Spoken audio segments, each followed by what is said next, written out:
Today, we're jumping into a fantastic story from ancient texts. It's got everything: ambition, jealousy, and some serious divine intervention. This is the tale of a king whose goodness was so powerful it actually threatened a god. And it all revolves around a sacrifice that almost caused a war in the heavens. And that question, well, it's really at the heart of the whole story. We're talking about the great king Pṛthu, a ruler whose incredible virtue puts him on a direct collision course with one of the most powerful beings in the universe. All right, so let's set the scene. Our story kicks off with King Pṛthu, who is just legendary for being a righteous and great ruler. To really cement his legacy and give massive honor to the gods, he decides to perform this truly monumental act of devotion. And we're not talking about just any act. King Pṛthu was right on the verge of completing his 100th horse sacrifice. Now this ritual, the Ashwamedha Yajna, was the ultimate display of a king's power and piety. To complete 100 of them, that would elevate his status to a level that was almost godlike. And you have to understand, this wasn't just some local ceremony. This was a cosmic event. I mean, the guest list was insane. You had Lord Vishnu himself there. The greatest sages, mystics, even deities from other planets were showing up with gifts. This was a massive testament to just how significant King Pṛthu's devotion was. But you know how it is, when someone shines that brightly, it's bound to cast a shadow. And Pṛthu's immense piety, well, it definitely did not go unnoticed. In fact, it stirred up a really dangerous and powerful emotion in one of the most powerful gods in the heavens. Yep, King Indra, the king of the demigods. He looked down from his throne in heaven and saw Pṛthu's success not as something to celebrate, but as a direct threat. He was genuinely afraid that this mortal king was about to surpass his own glory and power. The texts are pretty clear about this. Indra's envy was eating him alive. He just couldn't stand to watch his own prestige get overshadowed. So he makes a decision, a pretty drastic one. He's going to sabotage the king's final, most important ritual. So what was his big plan? A head-to-head battle? Some kind of divine showdown?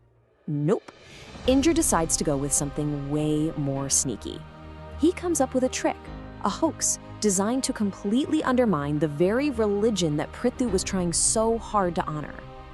So here's how his little scheme worked, over and over again.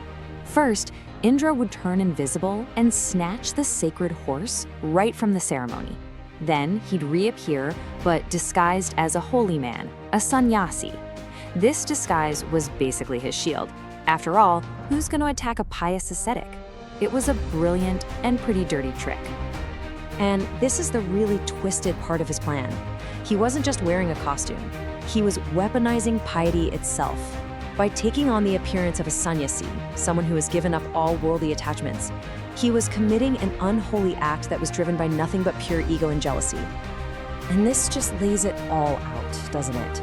You've got this stark contrast. On one side, there's Pṛthu with his genuine public acts of devotion, and on the other, you have Indra with his deceitful, fraudulent imitation of religion. It's a powerful clash between real substance and just appearance.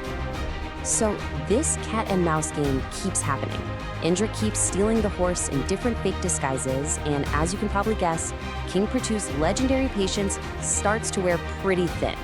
The whole thing is about to escalate into a full-blown war between a mortal king and a god. He'd had enough. He grabs his bow, ready to just end this himself, right then and there. The priests, seeing his righteous anger, even prepare this incredibly powerful mantra to literally throw Indra into the sacrificial fire. But just as they're about to unleash it, a higher power steps in. Lord Brahma, the creator of the entire universe, shows up. And what he says is, well, it's a total shocker. He doesn't come down and punish Indra for all his cheating. Instead, he turns to the good guy, King Pṛthu, and tells him to stop the sacrifice. Now, Brahma's reasoning here is just profound. He explained that by continuing this fight, Pṛthu was actually pushing Indra to invent more and more of these fake religious disguises. He called them irreligious systems, and he warned that they would confuse people and pollute the true path of faith for generations to come. And that intervention, that totally unexpected command from Brahma, it really brings us to the whole point of the story, revealing what true piety and devotion are all about. Basically, Brahma reminded Pṛthu of his real job as king, to protect the integrity of religion. Continuing the sacrifice, even though his reasons were pure, was now accidentally helping Indra create a whole legacy of false faith. The ritual itself had become the problem. And King Pṛthu, being truly wise, gets it. He sees the bigger picture. He accepts Brahma's advice, makes peace with Indra, and gives up on that final 100th sacrifice. He chose to protect the meaning of faith over the personal glory of the ritual. So, when you boil it all down, what's the big takeaway here? This story is so much more than just a tale about a stolen horse. It's a deep lesson about what true devotion really is. It shows that even the most powerful beings can be corrupted by envy, and that sometimes the greatest act of faith is knowing when to let go of the ceremony to protect the principle behind it.